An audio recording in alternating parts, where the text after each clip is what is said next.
Hello, we are in week 4 of character creation and development, as well as writing for film and animation, which is basically screenwriting. And we're going to start today by opening the floor to questions from the students who've shown up for this go-to meeting here in the end of March in 2018. So, do you guys have any questions you'd like to ask regarding the assignments, things that are going on, whether it's format, structure, character creation, or anything like that? Or anything we haven't covered yet? Is there any questions you have at all? Please feel free to ask now.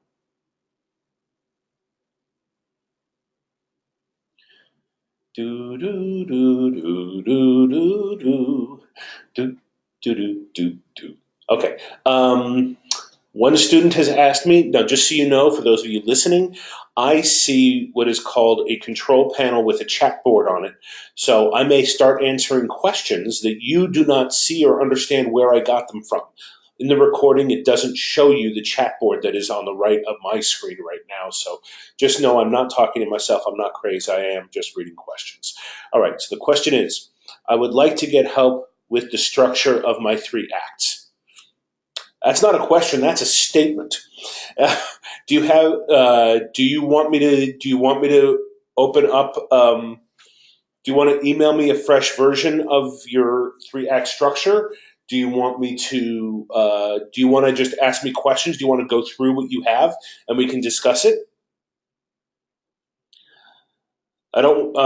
Nobody can see my screen, so technically I could open up what I have. Desktop documents. Ms. Huntley, you are in writing for film and animation, I believe, which means we are looking at 3-act structure, which is week 2 of everything. And I don't have that. Okay.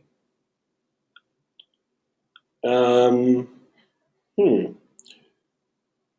Why don't I have that here? Oh, I went into the wrong class. That is why. All right, there we go. Okay. So I have right now.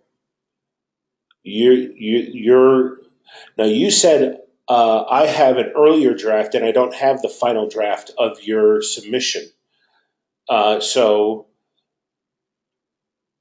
I don't know if you want me to. Do you want to correct?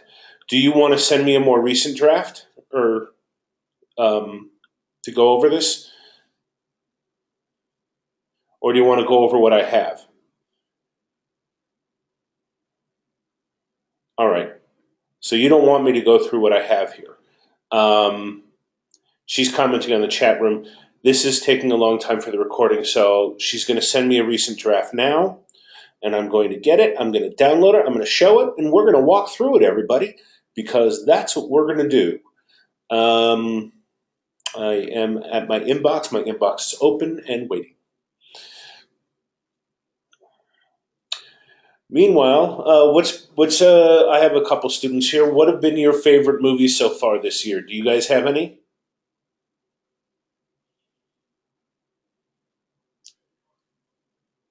So far this year, really can't recall what I've seen lately. That's not a good sign for good movie making. Like, I'm not going to forget Black Panther. That was a really enjoyable film. It paid homages to a lot of previous stories and done in certain ways, like fight scenes the way they were done for Robin Hood, the way Little John and Robin Hood fought to lead the merry men on that cliff on over the river, and the one that loses gets knocked off the river or whatever, gets knocked down and has.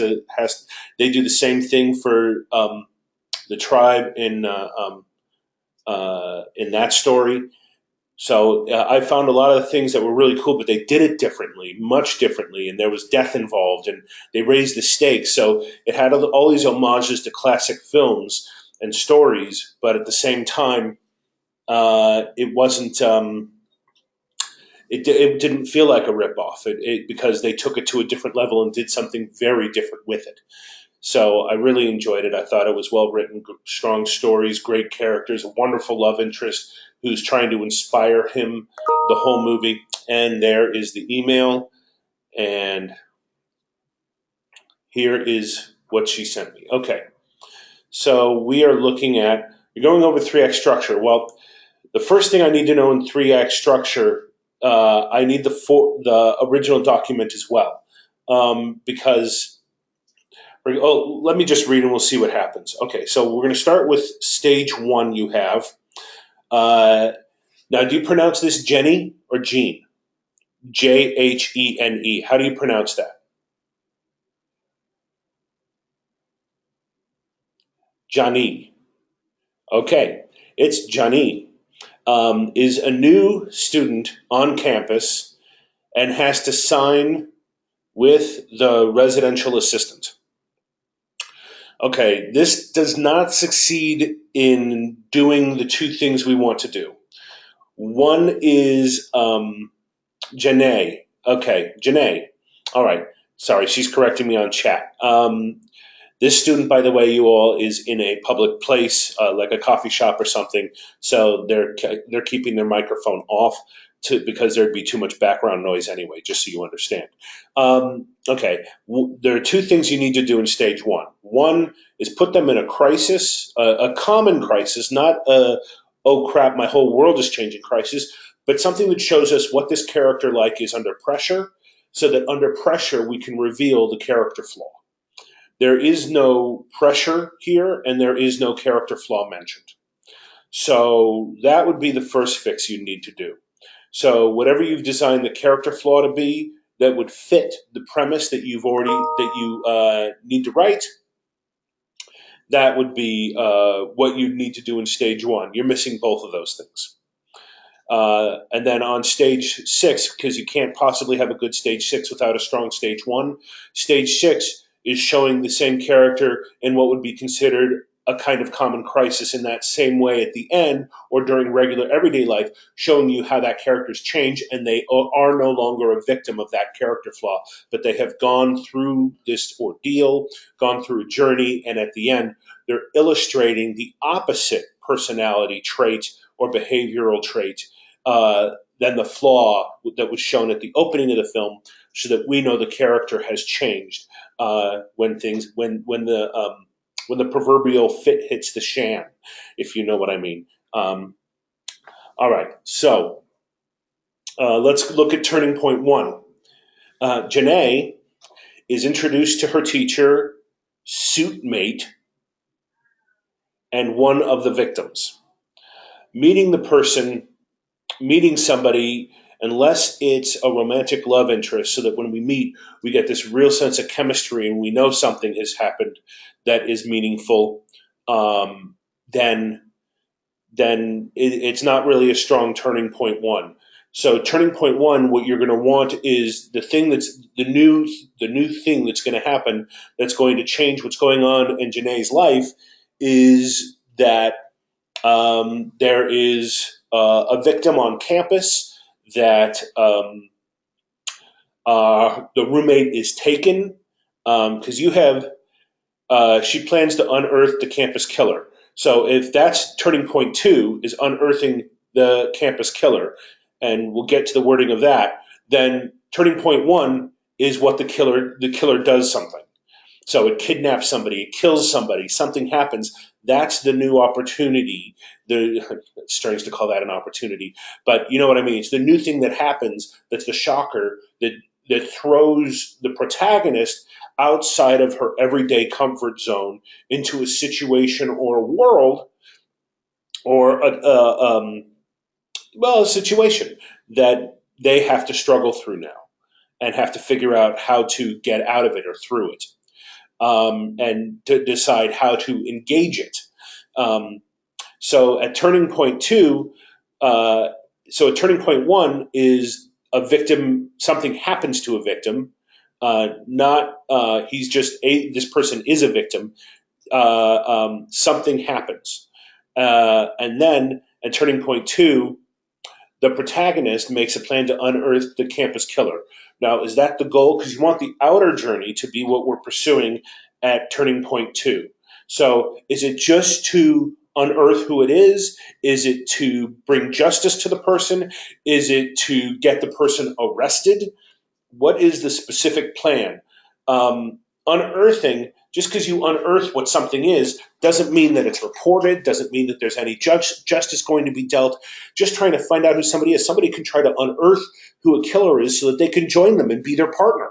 So unearth is a little vague. We want a sense of end game of what they want to accomplish by doing the task you're setting them. So you'll want to say something to the effect of, you know, uh, to to um, to turn over the true identity of the killer to the police detective or something like that. All right, so that would be Act One. Do you have any questions on that so far? I'll let you chat in the window while I go to Act Two. Turning point three. Janae's girlfriend, Madison, is captured by the cult, the killer. I assume that means. Um, okay, that's fine. Turning point one could be a capture, and turning point three could be they find the body. That would show an elevation of stakes and show that it's life and death. I think that when you're dealing with a quote unquote killer, that when you're showing at turning point three, which is the midpoint, which is where you're supposed to get a very firm, hard, scary example of how bad this can go, I think turning point three, if you're dealing with a killer, you got to kill somebody. Otherwise, you're not saying the stakes. You're saying the stakes are being captured. And though that leaves something to the imagination, and yes, there are some fates worse than death, unless you show what that fate is that's worse than death, you need to at least show us that there's death. Um, so that's what you would want to do at turning point three. You want to illustrate the stakes, or you can have Madison, or you can have the protagonist, Janae, almost get kidnapped. Barely escape kidnapping, and she's badly injured, and a friend is killed in the process if she wasn't alone when the attack happened. Um, does that give you a sense you really want to hit the stakes of where you're at, and really illustrate it for the audience, and you want the protagonist to really feel it.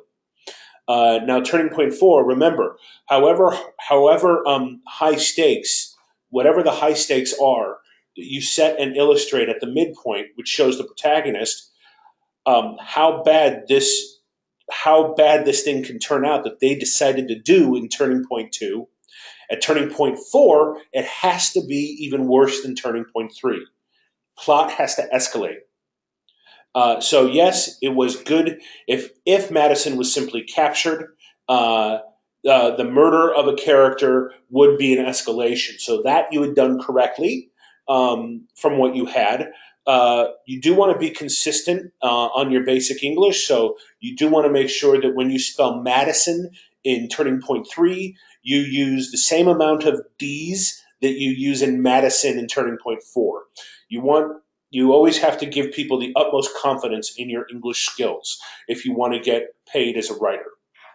So, though it's an escalation, you can make turning point three a moment that Jenny is almost killed and Madison is captured, and then turning point four would be that Madison is killed.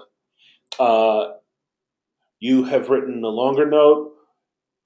Um, Jenny introduced to Madison her girlfriend. Um, that still doesn't show a character flaw. What's Janae's character flaw?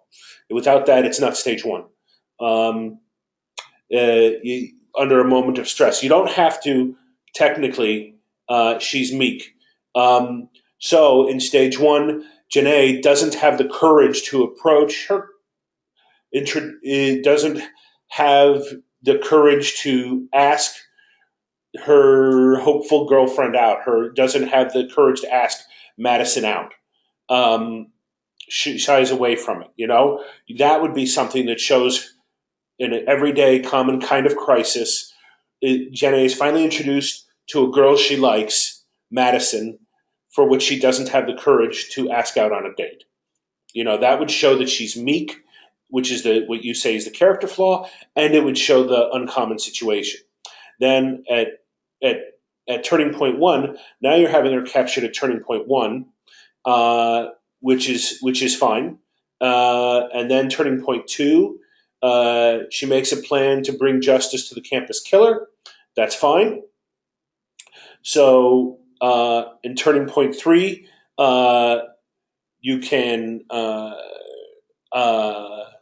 we'll see where you're going with that. So the turning point three is a little bit higher. Turning point four is even higher.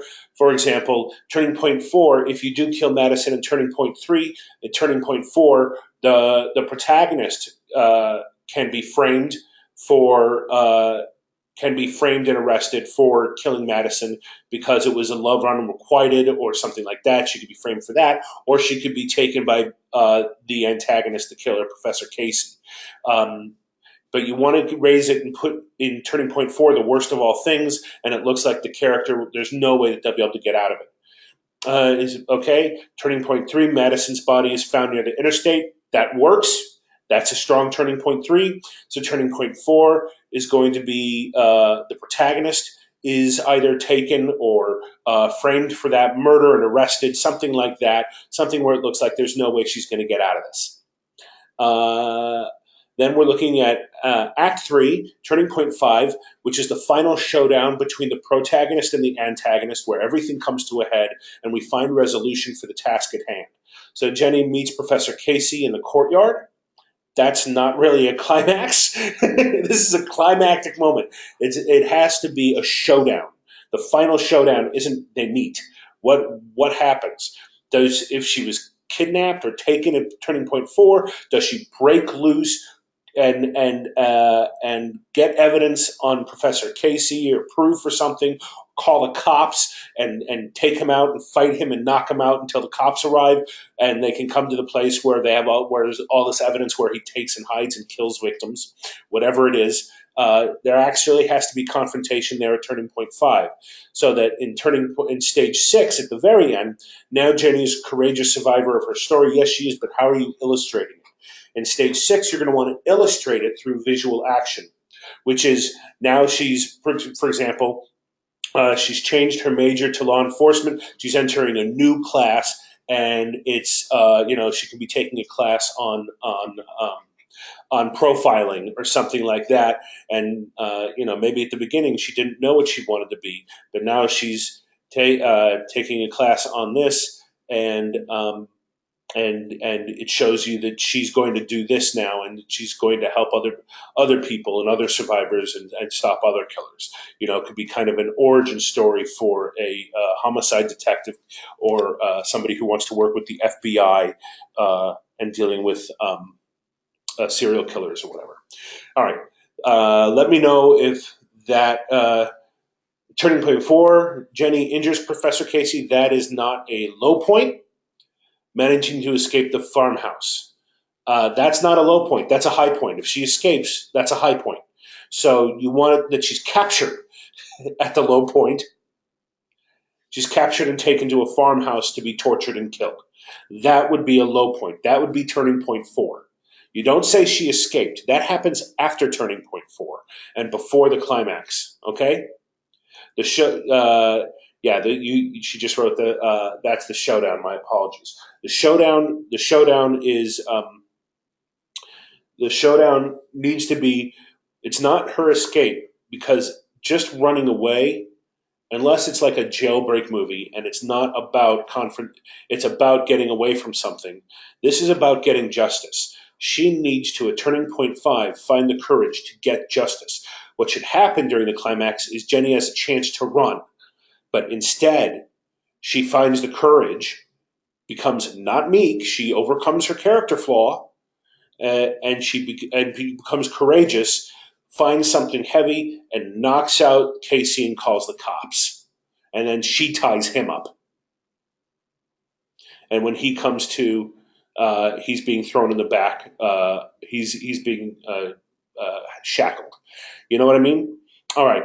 So I think that covers that. Do you have any questions, anybody, based on that? Give you a moment to reply in any way you see fit. Yes, sir. Thank you. Good. All right. Fabulous. Glad to help. It is my pleasure to assist you. Um, all right. Are there any more questions that you have? If not, I am going to talk about this week's assignments. This week, Uh, yes, Mr. Holm. Sorry, I just got a quick question. From the feedback I got for my first draft, one of the students gave me feedback about a new location and how a hole just appeared. Um, let me say this real quick. From it says interior forest day, Bullraff throws his belongings in a prepared hole. The feedback was suddenly out of nowhere this hole appears. Do I have to give an explanation You on don't where need this an hole origin came from? story on a whole. I mean, it has to. Let me put it this way: you have to have had it with a pile of dirt and a shovel. You can say, with a dug hole next to a pile of dirt and a shovel, Mhm. make it clear that he had done it already. You don't need to show him digging the hole. Um, Right. did, but That's how long ago did he do it? Did he? Are we skipping overtime and he just did it? he already had it prepared. He was relinquishing his status to the tribe, and it cuts to a scene where he leaves his home and he's throwing things into a hole. This kind of signifies to me that, or I'm trying to show that he has this planned out. What he's about to do. You know, but it seemed like it was confusing for the person that was reading it Well, they're going to and wonder if getting you feedback. just dug it and you skipped it, or if this has been there for a while. You'll want to show he walks into a secluded forest or something. Show Right. him like counting his steps, so it looks like, or he's following a trail that he left of broken branches. So Hmm. so you make it clear that it's something he set up in advance. Right. This is I well. think you This could is set it up with every note. There's a good thought behind it, even if the note itself on how to fix it is wrong. right. Yeah. I mean, this is for the turning point too. It's a tough decision because he turned down the first opportunity. Um, all right, technically he's going to be committing. He's supposed to be committing suicide here. He does not. All right. I hate it when that Um, happens. yeah, but he gets a sign that of hope, and he makes the tough decision. After a thunderstorm comes, and he decides to ride off. And that's another thing. The point where he decides to ride off under the storm, it says, "Horse neighs as Bolrav races under the storm with the urn in hand towards Mount Avon, leaving behind a noose high above the hole." So I left out the noose above the hole Hmm. to show that he was going to go through with this, but decided not to, you know. And I don't know if, like, because with them saying that the hole just suddenly appeared, well, the noose suddenly appeared. So I tried painting the picture of what was about to happen there. Well, was the hole? Did he need the hole if he was going to hang himself? The hole was basically there for like whenever his body. Maybe that is kind of stupid how it's put, but If he's burying his stuff to keep it and hide for later, he wouldn't have done it if he was actually going to hang himself there at the same time. yeah, There's a different. now that I think about it, it's kind of vague because I'm kind of overthinking it because I'm assuming that people are understanding the tradition of like some tribes back then, Germanic tribes and whatnot. How they're buried with their stuff and whatnot. You know, so A okay, lot of I cultures can have see how suicide in their culture. yeah.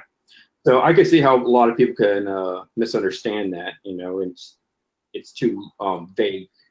Without too much explanation. Okay. Well, do you know how to fix But it? Do you have any? do I? Well, I think I can just cut out the noose part, you know, just do that. Cut out the noose part. You can have him bury his thing. He left a trail specifically to this place. Follows it. He looks around. Make sure nobody's there. He buries his stuff, hides it, puts branches and stuff, pulls leaves over the dug hole, so it literally is Mhm. really well hidden. And Right. Or you know what? There should be the hole there, and he should have covered the hole for while he's gone. You can show he pulls Right. branches away to reveal a pre-dug hole. So it's been there, Okay. nobody would see, and he's marked the tree so he knows where the hole is. Okay. Yeah, I think when I was writing that, I was trying to make it as short as possible by saying prepared hole, but maybe adding like fresh hole, fresh dirt or whatnot. Maybe something like that in your suggestion that would help. You can say he pulls off some surface brush to reveal a hole dug into the earth. Yeah, because with this being his I had to make something where it was a tough decision, and I don't. I was trying to get it across, and I think the person reading it may have missed it. But I think I just need to readjust it a little bit. Okay. But still with this scene, there was another note where after he decides to go on this journey and Turning Point 2, the feedback was when I said that he was racing under the storm and leaving behind the news behind over the hole. It was still in that location. However, the feedback said that this was a new location. It should be a new scene heading since he's transitioning from um, the location. I don't quite agree with that, but that's what it said. And I was Wait. question. What is the scene heading the first time you're there? The scene heading is interior forest day. Okay, forests or exterior? Okay, that yeah, I didn't know about that specifically, but I copied and pasted right here. Okay, you'd put exterior forest day. Um, Okay, he throws his belongings into the hole. He then slowly places his wife's urn in a snug corner of the hole, fixated on it. I don't think you need the dialogue. I think he can cry over it, and that will tell you right. what he's feeling. What you're doing here is you're telling, not showing. When you want to show and not tell. Um, he then hears a tiny splat. He turns around, a speck of water. It would be a droplet of water. Um, Okay. you want to make sure you use the exact right word for things. A rumble can be heard. Can a rumble can be heard overheard? Did I spell it wrong? Probably No, did. you put heard Overhead. overheard. Uh, uh, uh, Okay. Okay. uh, a rumble is, you can say a rumble echoes through the forest. Okay. That way we know it's a sound. We know if it's a sound because you capitalized it. We know it's a sound. So you don't need to say Right. we heard it because if it's a sound, we heard it. Uh, Okay. That makes sense. just like you don't say and then he said something and then have a line. You just have him say it. Um, Right. uh, then the dialogue is this a sign? Um, he can just look around. It's really always awkward for a reader when a character starts talking to themselves in a script. It feels Right. what it's a red flag to readers that says the character doesn't know how to communicate a story visually Right. when they're in a moment. So think about when you have a line. I go through my script and ask myself if that when they're a line, go through my dialogue and say, is there a way I could have this beat or make this beat even better or more powerful by having him do something other than speak? Because we Right. never want to have characters just say, and when they say exactly what they mean, because that's on the nose dialogue. You'd want it to be subtext anyway when they do speak. Right. So you want to be careful of that. He looks off into the distance to see Mount Avon through the opening in the trees. That's fine. Uh, I left my weapon, my home. Now he's explaining. This is Okay. exposition. Can't do it. Okay. You can't tell us. You got to show us. You know, Right. he can climb the mountain and he looks back at his home in the distance, the village. That's what you're saying. Okay. Yes. You know what I mean? Show it. He's looking back, and you know he could see children playing or something. You know, in the distance. You know, playing Right. out in the field, and he rubs his red eyes and wipes the tears away from his face. Takes a deep breath, turns around and heads, and walks away. Actually, that gives me an idea for something later on. But yeah, I love ideas for some things. yeah, it's because like to reflect that he doesn't have a weapon. It'd be like something like an instinct reaction later on in the story when he's up against an antagonist, where he reaches for something that he thought he had, but he realizes he doesn't have. Okay. So yeah. So there you go. You can set that up. The horse neighs. I didn't know he was on a horse. Okay. Well, that's the thing. It fastly cut. It cuts to that part, and I probably should have put cut to or something. well, if you've gone to a new location and he's finding a preset waiting horse, Mhm. then that's a new location because if the horse wasn't at the hole he dug, Right. Well, he's a guy out on his feet walking away from his home, and then all of a sudden he's riding a horse. You're like, yeah, I see what I see what I did wrong. When he got to this location, I didn't put where the horse was at that point. that's a pretty big set piece.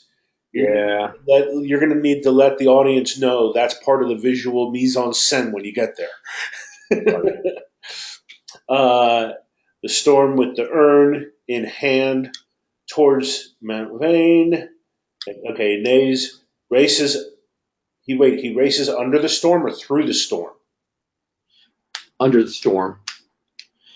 How do you race It, under the storm? yeah.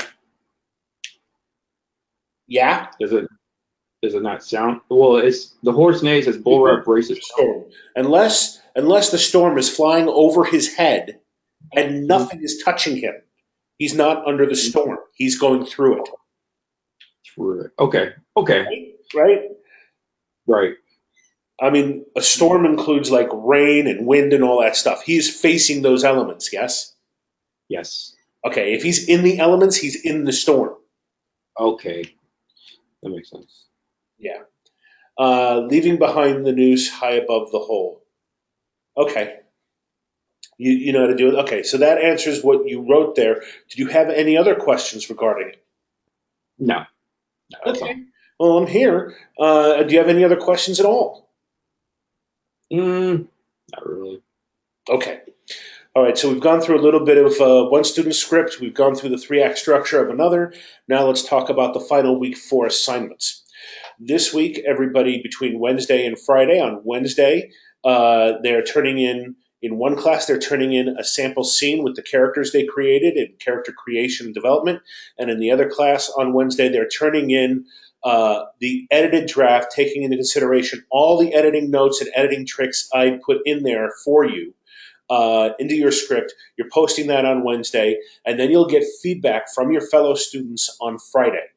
We want detailed feedback. Give them everything you can think of, and specifically every screenwriting rule they broke on formatting and things like structure or the way things are flowing. You know, if characters have on the nose dialogue, or they're writing in cliches, or you know, look at the seven deadly dialogue sins. Make sure the scenes when they start, there's tension, or it's not just somebody walking into a room. Do you need the opening of that scene? How far into the scene to each scene does the scene get good, and possibly would it be better to skip right to that? Uh, Things like that. Really look at the scenes and how they work, and then you'll give each other feedback. All due on Friday, and then you'll take that feedback and consider it, and on Sunday, each of you turn in a final a script in final draft, whether it's a single scene or an entire 10-page or less screenplay, which is a single story, not an episode. Uh, and just so you know, nobody in this class in the script should be labeling what act or scene it's in. In a screenplay, you do not do that. You don't number the scenes or the acts, and you don't number the scenes in the columns either, because that's a shooting script. That's what production does when they're shooting the actual movie, the actual script. We don't label acts in feature film.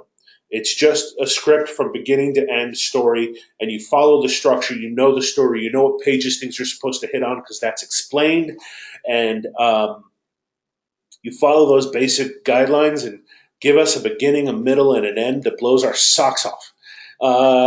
And I look forward to reading them. Do you have any questions before we finish this session? I'm good. Okay, great. Are you all right, Ms. Huntley?